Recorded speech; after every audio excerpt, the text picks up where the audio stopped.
తమపై కేసులు పెట్టి విచారణ పేరుతో ఇబ్బంది పెట్టినంత మాత్రాన ప్రశ్నించడం మానుకోబోమని బీఆర్ఎస్ వర్కింగ్ ప్రెసిడెంట్ కేటీఆర్ అన్నారు. ఫార్ములా ఈ కార్ రేస్ కేసులో నేడు ఏసీబీ విచారణకు కేటీఆర్ విచారణకు హాజరయ్యారు. ఈ సందర్భంగా మీడియాతో ఆయన మాట్లాడారు. చట్టాలు న్యాయస్థానాలపై గౌరవం ఉంది. నిజం నిలకడ మీద తెలుస్తోంది. ఇప్పటికీ 3 సార్లు పిలిచారు. 30 సార్లు పిలిచినా సరే విచారణకు వస్తా. కేసీఆర్ హరీష్ రావును కాళేశ్వరం కమిషన్ ఎదుట కూర్చోబెట్టి పైశాచిక ఆనందం పొందారు. ఇవాళ నన్ను ఏసీబీ విచారణకు పిలిచి మానసిక ఆనందం పొందుతున్నారు.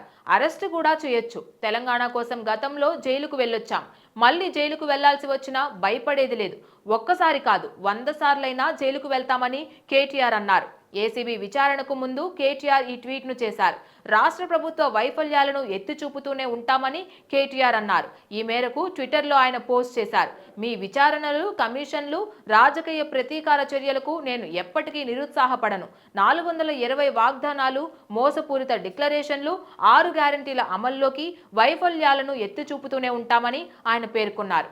ఫార్ములా ఈ రేస్ కేసులో ఆయన A1 గా ఉన్నారు. ప్రభుత్వ సంస్థల అనుమతి లేకుండానే విదేశీ సంస్థకు నగదు చెల్లించినట్లు ఆయనపై ఆరోపణలు ఉన్నాయి. ఆయన ఇప్పటికే ఈ ఏడాది జనవరిలో ఏసీబీ విచారణకు హాజరయ్యారు. మరోవైపు ఏసీబీ కార్యాలయం వద్ద పోలీసులు భారీగా మోహరించారు. కార్యాలయం ముందు బారికేడ్లు ఏర్పాటు చేశారు. ఎవరిని కూడా లోపలికి అనుమతించడం లేదు. కేటీఆర్తో పాటు అడ్వకేట్ రామచంద్రరావు విచారణకు వచ్చారు. కేటీఆర్ ఏసీబీ విచారణకు హాజరైన నేపథ్యంలో తెలంగాణ భవన్కు పెద్ద ఎత్తున బీఆర్ఎస్ నేతలు చేరుకున్నారు. కేటీఆర్ ఇంటికి ఎమ్మెల్యే కౌశిక్ రెడ్డి, మాజీ ఎంపీ బాల్క సుమన్, పటోళ్ల కార్తిక్ రెడ్డి తదితరులు వెళ్లారు. అనంతరం బంజారాహిల్స్లోని నందినగర్కు వెళ్లిన కేటీఆర్ అక్కడ మాజీ సీఎం కేసీఆర్ ను కలిశారు. ఏసీబీ విచారణకు హాజరవుతున్న నేపథ్యంలో పలు అంశాలపై ఆయనతో కేటీఆర్ చర్చించినట్లు సమాచారం. ఆ తరువాత ఆయన తెలంగాణ భవన్ కు చేరుకున్నారు. ఏసీబీ కార్యాలయానికి కేటీఆర్ వస్తున్న నేపథ్యంలో అక్కడ పటిష్ట బందోబస్తును ఏర్పాటు చేశారు. మరోవైపు తెలంగాణ భవన్ వద్ద కూడా పోలీసులు మోహరించారు.